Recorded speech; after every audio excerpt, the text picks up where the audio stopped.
നമസ്കാരം. ഇന്നലെ US മാർക്കറ്റുകളെല്ലാം പോസിറ്റീവായിട്ടാണ് close ചെയ്തത്. പ്രത്യേകിച്ച് കഴിഞ്ഞ 3 ദിവസമായിട്ട് യുഎസ് മാർക്കറ്റ് പോസിറ്റീവായിട്ടാണ് ക്ലോസ് ചെയ്തത്. ഇന്നലെ ക്ലോസ് ചെയ്യാനുണ്ടായ പ്രധാനപ്പെട്ട കാരണം ചൈനയുമായിട്ട് തായ് റിലേറ്റഡ് ചർച്ചകൾക്ക് തുടക്കം കുറിക്കുന്നു, അതിനുള്ള നടപടികൾ തുടങ്ങിക്കഴിഞ്ഞു എന്നുള്ള രീതിയിലുള്ള ഒരു കമന്റാണ് ഒന്നാമത്തെ കാരണം. രണ്ടാമത് ഗൂഗിളിന്റെ റിസൾട്ട് വന്നിരുന്നു. മാർക്കറ്റ് പ്രതീക്ഷിച്ച തരത്തിലുള്ള തന്നെയുള്ള ഒരു റിസൾട്ടാണ് വന്നത്. മറ്റൊന്ന് ഡ്യൂറബിൾ ഗുഡ്സിന്റെ ഡേറ്റ വന്നത്, അതും പോസിറ്റീവാണ്. അമേരിക്കൻ മാർക്കറ്റിൽ പൊതുവെ പോസിറ്റീവായിട്ടുള്ള ന്യൂസുകളാണ് കഴിഞ്ഞ 2-3 ദിവസമായിട്ട് വരുന്നത്. താരിഫിനെ സംബന്ധിച്ചുള്ള വാർത്തകളാണ് മാർക്കറ്റിന് ഒരു പോസിറ്റീവായിട്ട് കഴിഞ്ഞ 3 ദിവസവും ക്ലോസ് ചെയ്യാനായിട്ട് പ്രധാനമായും സഹായിച്ചത്. ഇനി ഇന്ത്യൻ മാർക്കറ്റ് നോക്കുകയാണെങ്കിൽ ഇന്നലെ യുഎസ് ഒക്കെ പോസിറ്റീവ് ആയിരുന്നെങ്കിൽ പോലും ഇന്ത്യൻ മാർക്കറ്റിൽ ഒരു വിൽപ്പന സമ്മർദ്ദം നമുക്ക് കാണാമായിരുന്നു. അതായത് എഫ് എക്സ്പയറി ആയിരുന്നു. അത് തുടക്കം തൊട്ട് തന്നെ ഒരു വിൽപ്പന സമ്മർദ്ദം മാർക്കറ്റിൽ ഉണ്ടായിരുന്നു.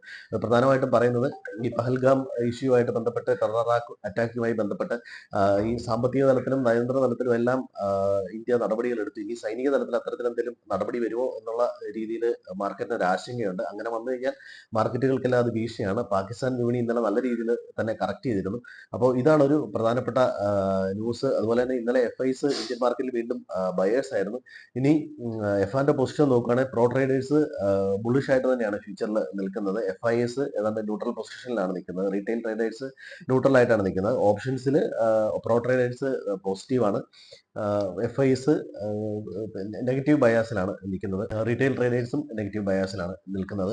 അപ്പോൾ ഇന്ന് വരാനിരിക്കുന്ന പ്രധാനപ്പെട്ട ന്യൂസ് ഒന്ന് ജപ്പാന്റെ CPI ഡേറ്റയാണ്. നമ്മുടെ മാർക്കറ്റ് ഓപ്പൺ ചെയ്തതിന് തൊട്ട് മുമ്പ് വരാനാണ് സാധ്യത. അപ്പോൾ ആ ഡേറ്റ ശ്രദ്ധിക്കുക. ഏഷ്യൻ മാർക്കറ്റുകളെല്ലാം ഇപ്പോൾ ട്രേഡ് ചെയ്യുന്ന പോസിറ്റീവാണ്. പക്ഷേ ജപ്പാൻ മാർക്കറ്റിൽ ഈ ഡേറ്റ ഇൻഫ്ലുവൻസ് ചെയ്യും. മറ്റൊന്ന് UK റീറ്റെയിൽ സെയിൽസ് ഡേറ്റയാണ്. മറ്റൊന്ന് US മിഷിഗൻ കൺസ്യൂമർ സെന്റിമെന്റ്സ് ഡേറ്റയും അതുപോലെ ഫ്യൂച്ചർ ഇൻഫ്ലേഷൻ പ്രൊജക്ഷൻ ഡേറ്റയാണ് ഇനി വരാനുള്ളത്. ഇനി മറ്റൊന്ന് റിസൾട്ടുകളാണ്.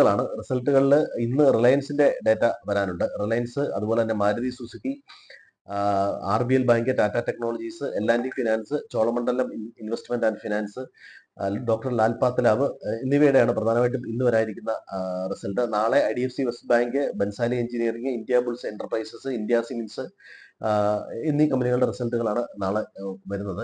അപ്പോൾ മാർക്കറ്റിൽ ഈ ടെററിസ്റ്റ് അറ്റാക്കുമായി ബന്ധപ്പെട്ട ഒരു സെന്റിമെന്റ്സ് ഉണ്ട്. പക്ഷേ ഗ്ലോബൽ മാർക്കറ്റ് പോസിറ്റീവാണ്. ഏഷ്യൻ മാർക്കറ്റ് ഇപ്പോൾ ട്രേഡ് ചെയ്യുന്നത് പോസിറ്റീവാണ്. GNX നിഫ്റ്റി ഏതാണ്ട് 120 പോയിന്റോളം അപ്പായിട്ടാണ് ട്രേഡ് ചെയ്യുന്നത്. ഏതാണ്ട് അതേ ലെവലിലെ ഒരു ഗ്യാപ്പ് അപ്പ് ഓപ്പണിംഗ് നമുക്ക് പ്രതീക്ഷിക്കാവുന്നതാണ്. ഈ നെഗറ്റീവ് സെന്റിമെന്റ്സ് നിൽക്കുന്നതുകൊണ്ട് ഒരു ചെറിയൊരു പ്രോഫിറ്റ് ബുക്കിംഗ് വരാനുള്ള സാധ്യതയുണ്ട്. ബാങ്ക് നിഫ്റ്റി ഒക്കെ കഴിഞ്ഞ മാസം ഏകദേശം 8-10% കയറിയതാണ്. അപ്പോൾ ചെറിയൊരു പ്രോഫിറ്റ് ബുക്കിംഗ് നമ്മൾ പ്രതീക്ഷിക്കണം.